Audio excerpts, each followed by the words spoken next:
আমার বিয়ের 2 মাস হয়ে গেল, এখনো পর্যন্ত আমি আমার বরকে দেখতে পারিনি। কেননা রাতে যখন ঘরে ঢুকতো তখন লাইটটা অফ করে ঢুকতো, আর সকালে আমি ঘুম থেকে ওঠার আগেই আমার বর বাইরে চলে যেত। আর এই রহস্যটা আমার জানার খুব ইচ্ছে ছিল। তাই আমি একদিন আমার জায়গায় আমার বাড়ির কাজের মেয়েটাকে ফিরিয়ে দিলাম আর নিজের ঘরের মধ্যে লুকিয়ে রইলাম। যখন আমি লাইটটা অন করলাম তখন আমি প্রচুর জোরে চিৎকার করে উঠলাম, কেননা ওখানে তো হঠাৎ করে আমার চোখে ঘুম এসে গেল। কিন্তু আমার বর রুমে ঢোকার পর আমি বাধ্য হলাম চোখ খুলতে। আমি 3 ঘন্টা ধরে আমার ঘরে বসে আমার বরের জন্য অপেক্ষা করছিলাম, আর বসে বসে আমার কোমরটা অনেক বেশি ব্যথা হয়ে গিয়েছিল। তখন আমি হঠাৎ করে ঘড়ির দিকে চোখ পড়তেই দেখলাম ঘড়িতে 2টো বাজে। আমার তখন হুঁশ উড়ে গেল। আজ তো ফুলশয্যা আমার। আজ আমার প্রথম রাত, যে রাতে স্বামী ও স্ত্রী একে অপরকে অনেক রকম কথা প্রতিশ্রুতি দেয়, দুজন মিলে সারা জীবন একসাথে নিয়ে কাটাবো এই বলে প্রতিজ্ঞা করে।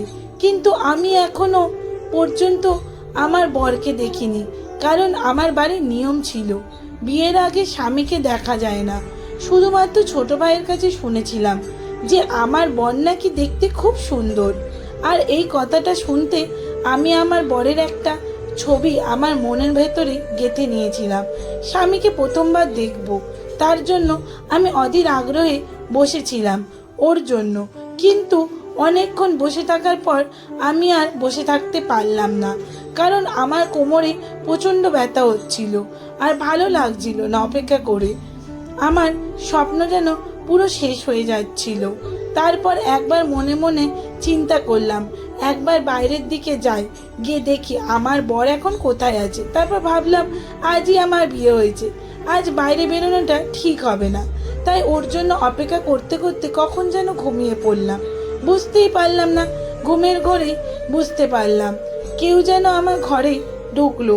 আমি ঘাবড়ে গিয়ে উঠে চোখ খুলে দেখতে লাগলাম, কিন্তু ঘরের ভেতরে এতটা অন্ধকার ছিল যে আমি কিছুই দেখতে পারলাম না। তখন আমি একটু ভয় পেলাম আর জিজ্ঞেস করলাম, কে? ঘরে এত অন্ধকার কেন? কারেন্ট কি চলে গেছে? তখন আমার বর বলে উঠল, আমি তোমার স্বামী। স্বামীর গলা শোনার পর আমার মনের ভেতরে স্পন্দন যেন আরো বেড়ে গেল। স্বামীর গলার আওয়াজ শুনে আমার সমস্ত ক্লান্তি যেন এক নিমিষে উড়ে গেল। তারপর আমার একটু লজ্জা করতে লাগলো, কিন্তু আমি একটা বিষয় অবাক হয়ে গিয়েছিলাম যে আমার স্বামী ঘরের ভেতরটা আলো বন্ধ করে এত অন্ধকার কেন করে রেখেছে। আমার কাছে এই জিনিসটা একটু অদ্ভুত বলে মনে হচ্ছিল। তারপর আমার স্বামী আমার কাছে এগিয়ে এলো আর আমার কাছে ক্ষমা চাইলো, বলল, আমায় ক্ষমা করে দাও। বাইরে বন্ধুদের সাথে গল্প করতে করতে যে কখন রাত হয়ে গেছে আমি সেটা বুঝতে পারিনি। আমার বর আমার সাথে কথা বলতে বলতে তখন বরকে বললাম, কি গো, লাইটটা জ্বালাও, তোমায় একটু দেখি। আর তুমি আমাকে দেখবে, সত্যি বলো, তুমি কি আমাকে দেখতে চাও না? আমার বর তখন বলল, আমি তো তোমাকে তখনই দেখে নিয়েছি যখন আমাকে সামনে বসানো হয়েছিল। তুমি দেখতে ভীষণ সুন্দর। আর একটা কথা, তোমাকে বিয়ের আগে জানানো হয়নি, কিন্তু আজ তোমায় সব বলবো। আমায় কেউ তুকতাক করেছিল, তাই পুরোহিত বলেছে যে কিছুদিনের জন্য তোমায় মুখটা দেখানো বারণ। তাই অন্ধকার করে ঘরে ঢুকেছি। এই কথাটা শুনে আমার বড় অদ্ভুত লাগলো, কিন্তু ওই সময় সত্যি ওই কথাটাকে সত্যি বলে মেনে নিয়েছিলাম, কারণ ফুলশয্যা রাতে আমি কোনো তর্কের মধ্যে যেতে চাইনি। তারপর আমরা শুয়ে পড়লাম। মনের ভেতরে একটা আশা ছিল যে আমার স্বামীকে আমি দেখব, কিন্তু যতই হোক সেদিন রাতে আর দেখতে পেলাম না ওকে। আর বিয়ের সময়ও তো আমি দেখতে পাইনি, কারণ বিয়ের আগে তো আমাদের বাড়ির নিয়ম আছে, স্বামীকে দেখা যাবে না। এইভাবে রাতটা কেটে গেল। আমি ভাবলাম ঠিক আছে, কোনো ব্যাপার না। সকালবেলা উঠে তো আমি বরকে দেখতে পাবো। আর সকালবেলা যখন আমার ঘুম ভাঙলো তখন দেখলাম আমার স্বামী বিছানাতে ছিল না। আমি বিছানা ছেড়ে উঠে বাইরে গেলাম। বাইরে বেরোতে আমার শাশুড়ি আমাকে তার কাছে ডাকলে আমি শাশুড়ির কাছে যেতেই আমার শাশুড়ি আমাকে ফু দিলে আমার মনে হলো আমার শাশুড়ি মনে হয় কোনো মন্ত্র পড়ে আমার ওপর ফু দিলেন। আমি তখন ভাবলাম হতে পারে আমার বরের ওপর তো টুকটাক কেউ করেছে, তাই জন্য হয়তো আমার শাশুড়ি আমাকে ফু দিল। কিন্তু আমার বরকে আমি দেখতে পেলাম না। শাশুড়িকে জিজ্ঞেস করতে শাশুড়ি মা বলে উঠলেন আমার বর কাজে চলে গেছে। আমার এই কথাটা শুনে একটু রাগ হলো, কারণ সে আমার সাথে সকালবেলা দেখাও করলো না। আমার ইচ্ছে করছিল শাশুড়িকে জিজ্ঞেস করতে যে আমার বরকে কি আপনি জোর করে বিয়ে দিয়েছেন? রাতের বেলা সে আমার সাথে কোনো কথা বলল না, আর সে আমাকে তার চেহারাও দেখালো না। সকালবেলা ঘুম থেকে উঠে কাজে চলে গেল। কেউ বিয়ের পর কাজে চলে যায় নাকি? আমি এসব চিন্তা করতে করতে মনমরা হয়ে পড়েছিলাম। তখন সামনের ঘর থেকে একটা ছেলে বাইরে বের হলে আমি উঠে দেখলাম আর তাড়াতাড়ি করে আমার গায়ে ওড়না দিলাম। শাশুড়ি মা বলে উঠল বৌমা, ওটা তোমার ভাসুর। আমি একবার তাকিয়ে দেখলাম আর নমস্কার করলাম। তারপর সারাদিন কেটে গেল। আমার শাশুড়ি খুব ভালো মনের মানুষ ছিলেন, কিন্তু আমি লক্ষ্য করলাম আমার শাশুড়ি সবসময় চিন্তা করত। কি নিয়ে চিন্তা করতো সেটা ঠিক বুঝতে পারতাম না। যাই হোক, সন্ধে হয়ে যাবার পর আমি আজকে আবার বরের জন্য অপেক্ষা করতে লাগলাম। সেদিন আমি খুব সেজে গুজে ঘরে বসেছিলাম, হঠাৎ করে দরজার শব্দ এলো। আমি দৌড়ে গিয়ে দরজা খুললাম আর দেখলাম আমার ভাসুর বাইরে দাঁড়িয়ে আছে। তারপর আমি ঘরের ভেতরে এসে আবার অপেক্ষা করতে লাগলাম আর বারবার ঘড়ি দেখতে লাগলাম। সেদিন অনেক মনে চিন্তা হচ্ছিল, কি জানি আজকেও আমার বর কোথায় আছে। রাত অনেক হয়ে গেছে বলে আমার শাশুড়ি আমাকে জোর করে সেদিন খাবার খাইয়ে দিল। কিন্তু খাবার সময় আমি লক্ষ্য করলাম আমার ভাসুর আমাকে লুকিয়ে লুকিয়ে দেখছিল, আর আমি তখন তার দিকে দেখলাম। সে তখন চমকে গিয়ে অন্যদিকে তাকালো। ঘরে ঢুকে আমি অনেকক্ষণ অপেক্ষা করলাম, তখনও বর আসেনি। তখন আমার সে কষ্ট, বুকটা ফেটে যাচ্ছিল। আমার চোখ থেকে অনবরত জল পড়তে লাগলো। আর ঠিক তখনই আমার ঘরের ভেতরটা অন্ধকার হয়ে গেল। হালকা আলো ব্যালকনি দিয়ে আসছিল। আমি ঘরে ঢুকলাম আর মনে মনে ঠিক করেই নিয়েছিলাম আজকে সমস্ত কথা বরের কাছে পরিষ্কারভাবে জানাবো। তার কি আমাকে পছন্দ ছিল না? কিন্তু আমার বর আমার পাশে বসলোই না, অনেক দূরে গিয়ে বসলো। তখন আমি আরও রেগে গেলাম আর বরকে জিজ্ঞেস করতে চাইছিলাম সে আমার সাথে এরকম কেন করছে। কিন্তু তারপরেও আমি আস্তে আস্তে বরের কাছে গেলাম আর তার দুটো হাত জড়িয়ে ধরলাম। আর ঠিক তখনই আমার বর আমার হাতটা ঝটকা দিয়ে সরিয়ে দিল আর উঠে দাঁড়িয়ে পড়ল আর বলতে লাগলো, যা বলার আছে তাড়াতাড়ি বলো, আমার ভীষণ ঘুম পাচ্ছে, আমি খুব ক্লান্ত আজকে। তখন আমি বরকে জিজ্ঞেস করলাম, তোমার কি আমাকে পছন্দ হয়নি? আর যদি এইরকম ব্যাপার হয়ে থাকে তাহলে তুমি আমাকে বিয়ে কেন করলে? সঙ্গে সঙ্গে আমার বর চিৎকার করে উঠল, আমি অন্য কোনো মেয়েকে পছন্দ করি না। ব্যাস, আমার কিছু প্রবলেম আছে, আমার চেহারা এখন তোমাকে দেখাতে পারবো না, আর তোমার সাথে এত কথা বলার টাইম নেই আমার। আমি মনে মনে ভাবতে লাগলাম কি এমন প্রবলেম আছে যার জন্য আমার বর আমার থেকে এত দূরে থাকে। সেদিনের পর থেকে এরকমভাবে প্রত্যেকটা রাত কাটতে লাগলো। আমি অনেক রাত করে ঘুমাতাম আর সকালবেলা একবার ঘুম ভাঙতো।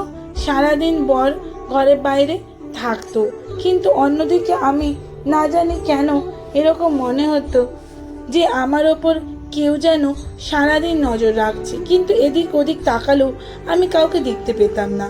একদিন সকালবেলা আমি চা বানিয়ে শাশুড়ি ঘরে ঢুকতে শুনতে পেলাম শাশুড়ি ফোনে কার কাছে যেন কাপতি মিনতি করছে। না জানি আমার শাশুড়িকে কেউ যেন ব্ল্যাকমেল করছিল। আমি যখন দরজা টোকা মারলাম আর ভেতরের দিকে ঢুকলাম তখন শাশুড়ি ফোনটা রেখে দিয়ে চোখের জল মুছতে লাগলো। আমি শাশুড়িকে জিজ্ঞেস করলাম, কেন কাঁদছো?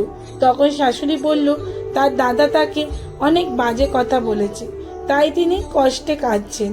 কিন্তু তার কিছুদিন পরে আমি যে সত্যিটা জানতে পেলাম, সেটা শুনে আমার মাথা যেন বাজ ভেঙে পড়ল।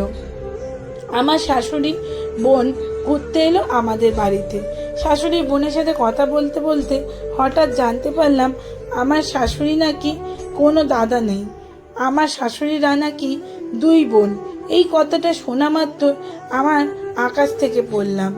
আমার শাশুড়ির যদি কোনো দাদা না থাকে, তাহলে সে কার সাথে রোজ কাপতি মিনতি করে। তারপর আমি কিছুদিনের জন্য আমার বাপের বাড়ি চলে গেলাম, কারণ আমার বর আমাকে একটুও ভালোবাসতো না। তাই আমি ওকে বোঝানোর জন্য বাপের বাড়ি চলে গেছিলাম।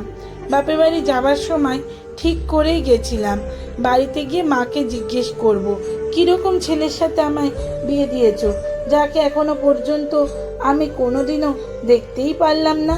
কিন্তু আমি তো জানতামই না তখন গিয়ে আমি এত বড় ধাক্কা খাবো। আমি বাড়িতে ঢুকতেই একটা পার্সেল বাইরে পড়েছিল, আর সেটা খুলতেই যা দেখলাম আমার পায়ের তলার মাটি সরে গেল। সেটা খুলেই আমি সব বুঝতে পারলাম যে বিয়ের নামে আমার সাথে কি খেলা হয়েছে। কিন্তু সেই মুখোশগুলো খোলা আমার দরকার ছিল। তারপর আমি আমার ভাইকে বললাম যে আমার বিয়ের সময় যে ছবিগুলো তোলা হয়েছিল সেই ছবিগুলো আমাকে একবার দেখাতে, কারণ আমি আমার বরকে দেখতে চেয়েছিলাম। আমার ভাই আমাকে যে ছবিটা দেখালো তাতে আমার বর দেখতে খুবই সুন্দর ছিল। তাই আমি আবার শ্বশুরবাড়ি চলে গেলাম। রাত্রিবেলায় আবার সেই লোকটা আমার ঘরে ঢুকলো এবং গত 2 মাস ধরে আমার বর সেজে রোজ এসে আমার ঘরে শুয়েছে, আর সকালবেলা হলেই আমার ঘর থেকে বেরিয়ে যেত। আমি জেনে গেছিলাম যে ওই লোকটা আমার বর ছিল না, সে একটা অন্য লোক ছিল। যাই হোক, পুরো দিনটা কাটলো আমার। ফের রাতের বেলা ওই লোকটা আমার ঘরে ঢুকতেই আমি ওকে বললাম যে আমি আমার বাপের বাড়ি গিয়ে তোমার ছবি দেখেছি, কিন্তু আজ আমি তোমাকে সচক্ষে দেখব, লাইটটা জ্বালাও। তখনই ওই লোকটা রেগে গিয়ে বলল, তোমাকে তো বলেছি আমার চিকিৎসা চলছে, আমি তোমাকে আমার মুখটা দেখাতে পারবো না। আর যদি তুমি এরকমভাবে আমাকে বিরক্ত করো, তাহলে আজকের পর থেকে ঘরের বাইরে বেরিয়ে গেল। আজকের রাতে তুমি একটা আমার কাজ করে দেবে। তারপর কাজের মেয়েটাকে আমি আমার ঘরেতে আমার জায়গায় শুইতে দিলাম, আর আমি ঘরের মধ্যে একটা দিকে লুকিয়ে রইলাম। রাতের বেলা লোকটা ঘরেতে এলো, খাটের একটা সাইডে গিয়ে বসলো, আর আমি ঠিক তখনই ঘরের লাইটটা জ্বালিয়ে দিলাম। আর যখন আমি সেই লোকটাকে দেখলাম, আমার তো হুঁশ উড়ে গেল। তাহলে কি 2 মাস ধরে আমার ঘরে এই লোকটাই ছিল? এই লোকটা আমাকে অবাক হয়ে দেখতে লাগলো। আমি তখন বললাম, তোমার লজ্জা করে না? তুমি আমার ঘরে এরকমভাবে আসা যাওয়া করো। সে কোনো উত্তর করলো না। আমি তখন সেই পেপারগুলো আলমারি থেকে বার করলাম আর তার মুখের ওপর ছুঁড়ে মারলাম। কাঁদতে লাগলাম, কারণ সেগুলো ডিভোর্স পেপার। সেখানে একটা চিঠিতে ছিল, আর সেই চিঠি লেখা ছিল, আমি অন্যের মেয়ে বিয়ে করতে চাইছিলাম, কিন্তু আমার মা জবরদস্তি আমার সম্বন্ধ তোমার সাথে ঠিক করে।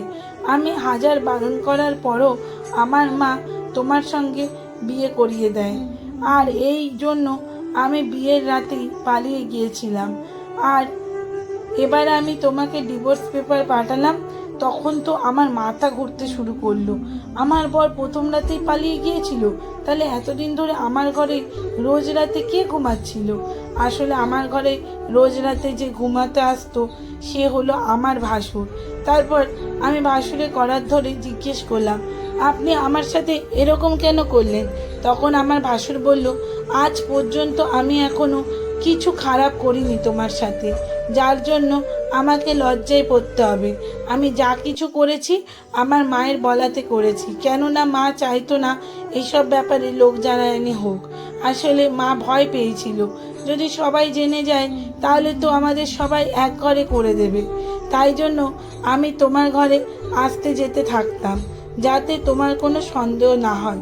আর পুরো কথাটা যেন বদ্ধ ঘরের মধ্যেই থেকে যায়, কিন্তু আমি তোমার সাথে কোনো ভুল কাজ করিনি।